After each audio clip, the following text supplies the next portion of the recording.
Shalom Bapak Ibu terkasih dalam Tuhan, balik lagi bersama saya dengan Samuel Rosen. Dan hari ini saya ingin memberikan renungan singkat agar kita tetap kuat.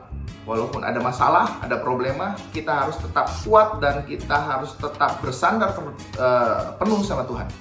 Kalau kita perhatikan bangsa dan negara kita hari ini mengalami yang namanya wabah virus corona yang begitu cepat menyebar dan berdampak pada kematian. Nah, apa sih yang harus kita lakukan? Kalau kita baca di Mazmur 91 menjelaskan bahwa Tuhan sebagai tempat perlindungan kita. Tempat perlindungan artinya kita menyerahkan diri kita penuh sama Tuhan dan kita berserah penuh sama Tuhan. Mungkin hari ini kita menganggap kita masih hebat, kita masih mampu, kita punya ini itu. Artinya mungkin kita punya harta yang berlimpah, kita punya kedudukan yang bagus, posisi yang bagus, jabatan yang bagus dalam suatu perusahaan, atau kita punya harta yang wah, kata orang 7 turunan nggak bakal habis. Tapi perhatian, gara-gara virus aja semuanya jadi masalah. Artinya yang kita punya itu nggak berarti, karena virus ini akan mengakibatkan atau berdampak pada kematian. Nah, yang mau saya bagikan adalah gini loh. Firman Tuhan di Mazmur 91 mengajarkan kita bahwa kita harus berserah penuh sama Tuhan dan menyerahkan diri kita penuh sama Tuhan. Lalu di situ juga dijelaskan ada masalah, ada persoalan yang kita hadapi dalam kehidupan ini.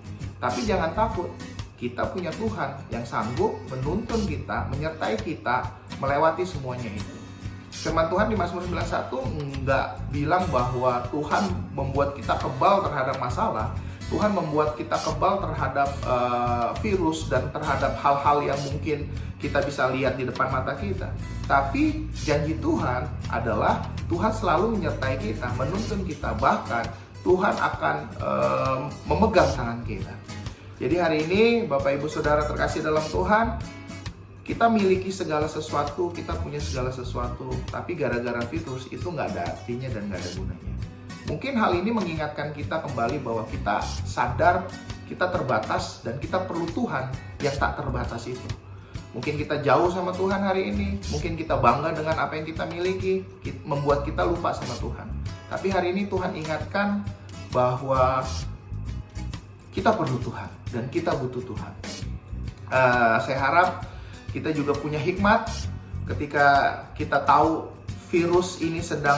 wabah virus ini sedang menyebar, dan pemerintah juga menyarankan kita untuk berdiam di rumah. Artinya hindari dan kurangi hal-hal yang untuk kita berpergian, bertemu dengan orang, itu hindari dulu untuk sementara waktu agar penyebaran virus ini tidak semakin melebar. Dan orang yang berhikmat, dia tahu bahwa dia tidak akan mencelakakan dirinya. Orang yang berhikmat, dia sadar bahwa yang dia lakukan tidak akan membuat dirinya celaka. Oleh sebab itu, kita perlu Tuhan dan kita juga butuh pakai hikmat supaya kita tidak terkena masalah, tidak akan terkena virus corona, dan kita bisa menjadi orang yang lebih baik lagi. Nah, oleh sebab itu teman-teman semua tetap jaga kesehatan, minum vitamin, dan istirahat yang cukup. Ingat, Tuhan tidak membuat kita kebal dari masalah. Tapi janji Tuhan menyertai kita dalam setiap masalah yang kita hadapi. Tuhan Yesus memberkati.